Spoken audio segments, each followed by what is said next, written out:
Good morning student, કેમ છો બધા? મજામાં ને? અંજલિ વિદ્યા મંદિરમાં આપનું હાર્દિક સ્વાગત છે. ધોરણ 7, विषय हिंदी, मुस्कान के मोती।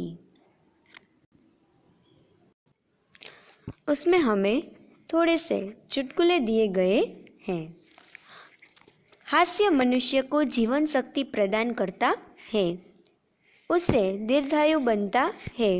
हंसी, क्रोध, चिंता और क्षोभ को भगा देती है। साथ ही वह सुख और स्वास्थ्य को भी चाबी है। हमारे चारों ओर भी हास्य की विपुल सामग्री उपलब्ध है। आवश्यकता सिर्फ इस बात की है कि हम उसको पहचानना सीखें। मुस्कान के मोती के रूप में यहाँ ऐसे ही कुछ चुटकुले दिए गए हैं। जो विद्यार्थी मित्रों, अहींया तमने शुं कीधुं छे के हास्य छे ए आपणा जीवनमां, मनुष्यना जीवनमां खूब ज उपयोगी छे। ते हमेशा हसता रहेवुं जोईए। शुं काम? तो के एनाथी क्रोध, चिंता अने क्षोभ पण दूर थई जाय छे। अने जो तमे हसता रहेशो बरोबर, त्याथी तमारा स्वास्थ्य उपर पण सारी असर वधशे अने दीर्घायुमां वधारो थशे। એટલે કે તમે દીર્ઘાયુ થશો, તમારી જિંદગીમાં વધારો થશે અને સુખ અને સ્વાસ્થ્ય પણ સારું રહે છે। અને જો તમે શું કહેવાય પોતે પણ હસશો અને બીજાને પણ હસાવશો તો તમને ખૂબ જ આનંદ આવશે। એટલા માટે અહીંયા થોડાક એવા ચુટકુલા આપ્યા છે આપણને, જે આપણે સમજીશું, આપણે વાંચીશું એને અને સમજીએ। ત્યારબાદ જુઓ, અહીંયા જેટલા ચુટકુલા આપેલા છે એ ચુટકુલા હું તમને સમજાવું, ત્યાર પછી તમારે તમારી નોટબુકની અંદર તમારે જાતે અથવા તો તમારા મિત્રો સાથે આવા ચુટકુલા એટલે કે આવા ઉખાણા અથવા તો જોક્સ એ બધા તમારે એકબીજા મિત્રો સાથે શેર કરવાના છે। એટલે કે તમારે એકબીજા મિત્રો સાથે વાતચીત કરી અને જોક્સ, ઉખાણા એ બધું પૂછવાનું છે, જેથી તમારા બંને વચ્ચે અથવા તો તમે બધા જ્યાં બેઠા હશો અને જ્યાં વાત ચર્ચા ચાલતી હશે ત્યાં આવા જોક્સ, ઉખાણા એ બધું શરૂ કરવામાં આવે તો આપણી જે વાતાવરણ હોય એ કેવું તો કે હાસ્યમય બની જાય છે। એટલા માટે ચાલો અહીંયા જે આપેલા છે એ પહેલાં આપણે એની શરૂઆત કરીએ। જુઓ અહીંયા, चिंटू, तुमने राजू को चाटा क्यों मारा? पिंटू, 15 दिन पहले उसने मुझे हिपोपोटेमस कहा था। चिंटू, तो फिर 15 दिनों के बाद आज क्यों ही मारा? पिंटू, मैंने कल ही सर्कस में हिपोपोटेमस देखा यार। जो ए शू के छे तो के चिंटू एम के छे कि ते राजू ने ए के थप्पड़ शू काम मारी? तो पिंटू के छे कि एने मने 15 दिवस पहला एने मने शू काम एने मने हिपोपोटेमस कीधुं तू। तो चिंटू के हाँ ए के तो 15 दिवस पहला कीधुं तू, तो तेने आजे शू काम थप्पड़ मारी? तो पिंटू जवाब आपे छे के मैं काल ज सर्कस में हिपोपोटेमस जोयो तो, एटले के 15 दिवस पहला एने खबर नथी के हिपोपोटेमस केवो होय, एने आजे खबर पड़ी, एने तो बीजुं लाग्युं हतुं એટલે ત્યારે એને થપ્પડ મારી નહીં। એટલા માટે એને જ્યારે ખબર પડી કે હિપોપોટેમસ આવો હોય તો એને તે દિવસે થપ્પડ મારી। ચાલો બીજા જોક્સ તરફ આપણે આગળ વધીશું। पति, अब मैं भुलक्कड़ नहीं रहूँगा, मुझे सब याद रहेगा। पत्नी, वह कैसे? पति, देख मैं एक नई किताब खरीद लाया हूँ जिसका नाम है याद रखने के 1000 तरीके। पत्नी, हाय राम, यह किताब तो आप 10वीं बार ले आए हैं। हाँ, जोयुं के શું કહે છે? પતિ એમ કહે છે કે હવે હું ભૂલક્કડ રહીશ નહીં, હવે મને બધું યાદ રહી જશે। પત્ની કહે છે એ કેવી રીતે? એ કે પતિ કહે છે જો હું એક નવી બુક લઈ આવ્યો છું, એ કે એનું નામ છે યાદ રાખવાના 1000 ઉપાયો। તો પત્ની શું કહે છે? અરે ભગવાન, આના બુક તમે 10 વાર લઈ આવ્યા એટલે પાછા ભૂલી ગયા? મજા આવે છે ને તમને? ચાલો આપણે હજી આગળ વધીશું। જુઓ, તમારી સ્ક્રીન પર દેખાય છે ભિખારી, 1 रुपया दे दो साहेब। भरत, कल आना। भिखारी, कल आने के चक्कर में इस मोहल्ले में मेरे लाखों रुपए फंसे हैं। શું કહે છે? તો કે એ ભિખારી શું કામ બની ગયો કે એને બધાને રૂપિયા ઉધાર આપ્યા હતા, બરોબર? એટલે બધા એને શું કહેતા, કાલ આવજો કાલ આવજો, એટલે એમાં ને એમાં કરી કરીને ભિખારી બની ગયો। જો શું કહે છે કે ભિખારી એમ કહે છે કે 1 રૂપિયો આપી દો સાહેબ ઈ કે, તો ભરત કહે છે કાલે આવજે તું ઈ કે, તો ભિખારી કે કાલ આવવાના ચક્કરમાં તો ઈ કે મારા લાખો રૂપિયા આવડા મોહલ્લામાં વયા ગયા છે। સમજાણું? એટલે હવે ભિખારી પણ એવું કહેવા લાગ્યા છે। शिक्षक रमेश 50 में से कितने कम करने से 5 बचेंगे? रमेश गुरुजी 0 निकाल दीजिए। शिक्षक एवो प्रश्न पूछो कि 50 मांथी કેટલા રૂપિયા 5 રૂપિયા કેટલા રૂપિયા ઓછા કરી તો 5 વધશે? તો રમેશે સીધો જવાબ દઈ દીધો, ગુરુજી 0 કાઢી નાખો એટલે 5 વધશે। ઓમ કેટલા કાઢવાના હોય? 45 કાઢવાના હોય, પણ આને તો સીધો 0 જ કાઢી નાખ્યો એટલે 5 વધ્યા।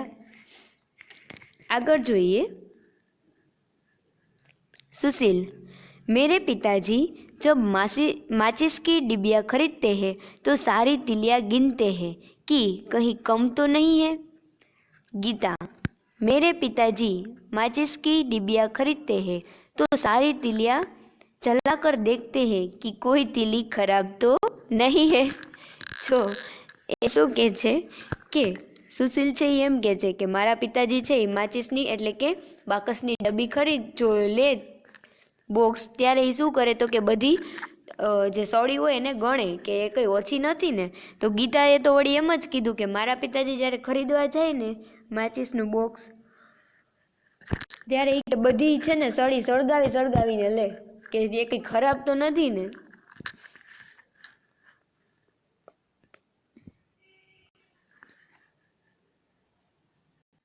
चलो आगे જોઈએ। सुरेश यह टायर कैसे पंचर हो गया? महेश एक कांच की बोतल पर चढ़ गया था। सुरेश क्या तुम्हें बोतल नहीं दिखाई दी? रमेश क्या बताओ यार, वह तो उस आदमी की जेब में थी जो मेरी कार के नीचे आ गया। जो એને શું કીધું કે સુરેશે એમ કીધું કે આ ટાયર કેમ પંચર થઈ ગયું કે, તો મહેશ કે કાચની બોટલ છે એની ઉપર ચડી ગયું એટલા માટે પંચર થઈ ગયું। સુરેશ કે તને તો બોટલ દેખાણી નહીં? તો મહેશ કે કઈ રીતે જોવું યાર કે એ બોટલ હતી કોના? તો કે એક આદમી એટલે કે એક વ્યક્તિની જેબમાં એટલે કે ખિસ્સામાં હતી, કેમ મને દેખાય? એટલે એને આખી ગાડી છે એ વ્યક્તિની ઉપર ચડાવી દીધી। જુઓ તમને હવે અહીંયા એક ચિત્ર દેખાડ્યું છે, ત્યાં મંદિરનું ચિત્ર છે અને બધા દર્શન કરે છે। એમાં 2 સ્ત્રીઓ છે, બરાબર? તે બેઠી છે ને એને દર્શન કરે છે, અને એક પુરુષ છે એ આખો શું કહે તો સૂઈને દર્શન કરે છે। શું કામ કરે છે કે જુઓ તમે ત્યાં લખેલું દેખાય છે કે આપકે જૂતે બહાર નિકાલીએ, એણે એમ કીધું છે કે તમારા જે બૂટ ચપ્પલ છે એ બહાર કાઢો। તો એ કેવી રીતે સમજ્યો કે પોતે સૂઈ ગયો આખો મંદિરની અંદર છે અને એના પગ ને બૂટ ચપ્પલ છે એ ક્યાં છે તો કે બહારની સાઈડ છે। જુઓ તમે તે આખો સૂઈ ગયો છે અને ત્યાંથી એને દર્શન કરી લીધા અને અહીંયા બૂટ ચપ્પલ ક્યાં છે? બારે છે। તો આવા માણસો પણ દુનિયામાં હોય છે। ત્યાર પછી એક રાવણ છે એ ડૉક્ટર પાસે જાય છે અને કહે છે डॉक्टर साहब मेरे सिर में दर्द है पर पता नहीं चल रहा है कि किस सिर में दर्द है, आप ही कुछ इलाज कीजिए। હવે એને શું કહે છે? રાવણને કેટલા માથા હતા? 10 માથા હતા। એટલે તે શું કહે છે તો કે ડૉક્ટર સાહેબ કે મને છે ને માથામાં દુખાવો થાય છે કે, પણ એ ખબર નથી પડતી કે કયા માથામાં દુખે છે। તો ડૉક્ટર સાહેબ પણ હેરાન થઈ જાય છે। હવે જુઓ વિદ્યાર્થી મિત્રો કે આમાં તમને એક અલગ પ્રકારનું દેખાશે, એ આગળ જોઈએ એટલે તમને ખબર પડશે। हाथी पर शीर्षासन करते मनुष्य को अपने इस चित्र में देखा, अब हाथी की बारी। હવે જુઓ તમે લોકોએ હાથી ઉપર બરાબર મનુષ્ય છે એ શીર્ષાસન કરે છે, બરાબર છે? હવે હાથીની વારી છે। આ ફોટાને તમે ઉલટો કરી નાખો, ઉલટો કરીને જુઓ શું દેખાય છે તમને કે હાથથી મનુષ્ય કે સિર પર शीर्षासन करना चाहता है। જો તમે આ ફોટાને તમે ઉલટું કરી નાખશો એટલે મનુષ્યની ઉપર હાથી છે એ शीर्षासन करतो देखाશે। आप हाथी की इच्छा पूर्ण कीजिए और बनाइए ऐसा ही एक चित्र। તમે હાથીની આવી ઈચ્છા પૂરી કરો, જોઈ અને હાથીની આવી ઈચ્છા પૂરી કરો અને આવું જ એક બીજું ચિત્ર તમારે તમારી બુકમાં બનાવવાનું છે।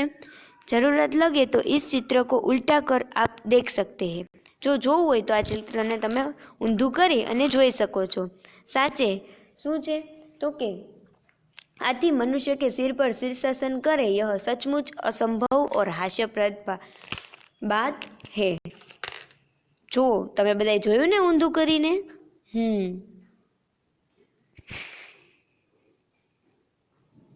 વિદ્યાર્થી મિત્રો, જો તમારા ટેક્સ્ટ બુકના પેજ નંબર 47 પર અભ્યાસ છે તે આપેલો છે, એમાં આપણે પ્રશ્ન 3 છે એ અહીંયા જોવાનો છે। તો ચાલો એને આપણે જોઈએ। ત્યાં એક એક તમને જુઓ ખાલી જગ્યા દેખાય છે, ત્યાં આપણે એ જે ચુટકુલા આપેલા છે એ આપણે અહીંયા પૂર્ણ કરવાના છે, બરાબર છે। ખાલી જગ્યામાં તમારે વિચારવાનું છે કે શું આવશે। હું તો બોલી જઈશ, બરાબર, પણ તમારે પહેલાં વિચારવાનું છે, પછી હું એનો આન્સર આપીશ। પહેલું ઉદાહરણ આપેલું છે એ જ પ્રમાણે આપણે જોઈશું। शिक्षक, हेतल मिठाई नहीं खाती, इसमें हेतल क्या है। હવે શું કહે છે કે શિક્ષક એમ કહે છે કે હેતલ છે એને એવું વાક્ય આપ્યું છે કે હેતલ છે એ મીઠાઈ નથી ખાતી, તો આમાં હેતલ શું છે, બરાબર, એટલે કે ક્રિયા છે, વિશેષણ છે, નામ છે, બરાબર, એમ પૂછેલું છે। તો વિદ્યાર્થી જવાબ આપી દે છે કે મૂર્ખ, બરાબર છે, કે એમ કહે છે કે એ મીઠાઈ નથી ખાતી, તો હેતલ શું કહેવાય તો કે મૂર્ખ જ કહેવાય ને, જે મીઠાઈ ખાય નહીં।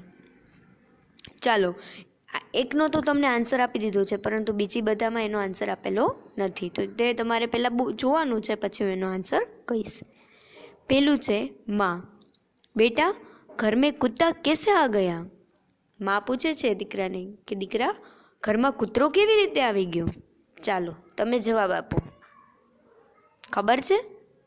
નથી ખબર? ચાલો હું કહી દઉં છું, તો કે ચલ કર। માએ દીકરાને પૂછ્યું કે બેટા ઘરમાં કૂતરો કેવી રીતે આવી ગયો, તો દીકરાએ જવાબ આપ્યો ચાલીને આવ્યો, બીજો કેમ આવે। ચાલો તો હવે એની આગળ વધીએ। दुकानदार, आप कब से खड़े खड़े चीज़ों को देख रहे हैं, आपको क्या चाहिए। ग्राहक, જવાબ આપો। મોકા, શું કહે છે તો કે એમ વિચારે છે, દુકાનદાર કહે છે કે તમે કે ક્યારના એ કે ઊભા ઊભા બધાય વસ્તુઓને જુઓ છો કે તમારે જોઈ છે શું। તો ગ્રાહક શું કહે છે મારે મોકો જોઈએ છે કે તું ક્યારે જા ને ક્યારે આ બધી વસ્તુ લઈને હું વયો જાઉં। ચાલો ત્રીજું છે न्यायाधीश, बैंक का दरवाज़ा तोड़ने का कारण बताओ। ચોર, શું આવશે જવાબ? તાલા। શું કહે છે ન્યાયાધીશ કે બેંકનો દરવાજો તોડવાનું કારણ બતાડ। શું હતું એનું કારણ? તો એને કીધું કે તાળું હતું એટલે મેં તોડી નાખ્યું। ચાલો આગળ જોઈએ। एक भुलक्कड़ आदमी अपने इलाज के लिए अस्पताल गया और अपनी भूल जाने की बीमारी के बारे में बताया। डॉक्टर, यह आदत आपको कब से है। भुलक्कड़ શું જવાબ આપશે? ચાલો હું કહી દઉં, યાદ નહીં હે। હવે એ હતો જ ભુલક્કડ, અને ભુલક્કડ છે વ્યક્તિ એ પોતે ડૉક્ટર પાસે જઈ એનો બીમારીનો ઈલાજ કરાવવા ગયો, અને ડૉક્ટરે એને કીધું કે આ બીમારી તમને ક્યારથી છે, તો એને ભુલક્કડે એ જ કહેવાનું છે ને કે મને ખબર નથી કે ક્યારથી છે, કારણ કે એ છે કેવો ભુલક્કડ। ચાલો હજી આ વાત તમને આપેલા છે એ હું અહીંયા તમને બતાવું છું। હવે જુઓ તમારા ટેક્સ્ટ બુકના પેજ નંબર 48 ઉપર પ્રશ્ન નંબર 3 છે, બરાબર, એમાં પણ આપેલું છે कि उदाहरण के अनुसार चुटकुलों की पूर्ति कीजिए। एक उदाहरण तमने अहींया आपेलुं छे ते जुओ। मालिक, तू बहुत बड़ा गधा है।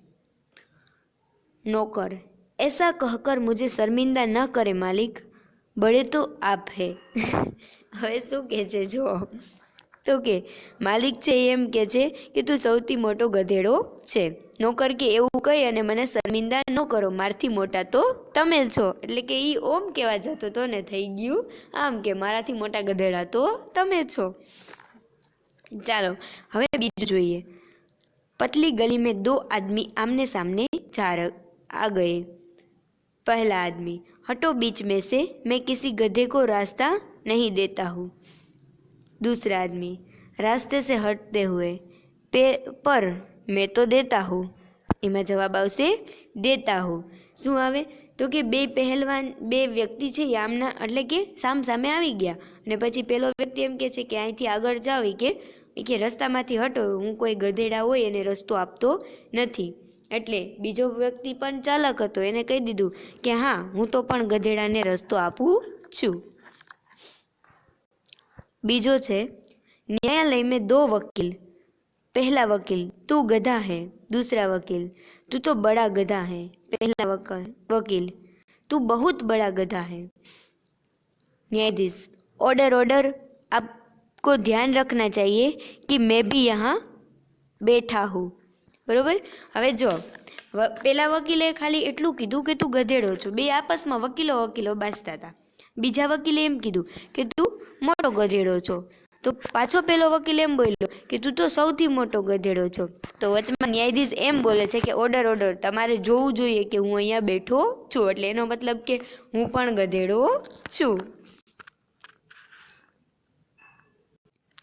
त्यार पछी लड़का, मैं आपकी बेटी से शादी करना चाहता हूँ। लड़की का पिता, मैं नहीं चाहता कि मेरी बेटी किसी गधे के साथ रहे। लड़का, जी मैं भी यही चाहता हूँ, इसीलिए तो मुझसे शादी कर दीजिए। हवे शुं कहे छे जुओ, छोकरो छे एम कहे छे कि एना पिताने, छोकरीना पिताने एम कहे छे कि हूँ तमारा छोकरी साथे लग्न करवा मांगू छूं।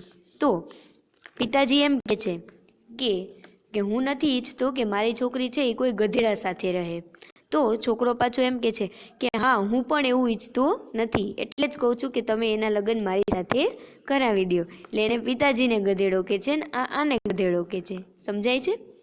चलो हवे एमां चौथो आवे छे, योगेश, इस गधे को लेकर कहाँ जा रहे हैं? रमेश, दिखता नहीं, मेरे साथ गधा नहीं कुत्ता है। योगेश, तू चुप कर यार, मैं कुत्ते से ही पूछ रहा हूँ।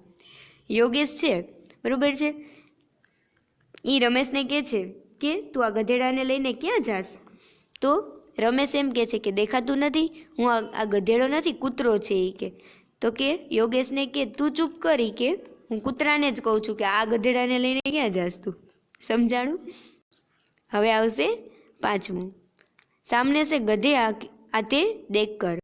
पति, देखो तुम्हारे रिश्तेदार आ रहे हैं। शुं कहे छे तो के बधा गधेड़ा आवता हता अने एने एम कीधुं कि जो तारा संबंधीओ आवे छे बधाय। पत्नी पण होशियार हती, जो शुं जवाब आपे छे। जी हाँ, रिश्तेदार तो है ही, पर हुए तो आपसे शादी करने के बाद ही। तो के हाँ, ई के मारा संबंधीओ छे ज, परंतु क्यारथी संबंधी छे तो के ज्यारथी तमारी साथे लग्न कर्या त्यारथी। એટલે કે તમારા પરિવારવાળા બધા કેવા છે? ગધેડાઓ છે। સમજાણું? ચાલો વિદ્યાર્થી મિત્રો, તો તમને આ બધામાં મજા આવી હશે બરાબર। આપણે અહીંયા કેટલા બધા જોક્સ કર્યા। આવી જ રીતે તમારે બધા મિત્રોને સાથે મળીને એકબીજાને જોક્સ ઉખાણા પૂછવાના છે, જોક્સ કરવાના છે, જેથી તમારા જીવનમાં હાસ્ય રહે। તો વિદ્યાર્થી મિત્રો, તમને અમારો વિડીયો કેવો લાગ્યો? જો તમને અમારો વિડીયો ગમ્યો હોય તો મારી ચેનલને લાઇક કરો, શેર કરો અને સબસ્ક્રાઈબ કરો, જેથી આગળના નવા વિડીયો મળતા રહેશે। ત્યાં સુધી આવજો।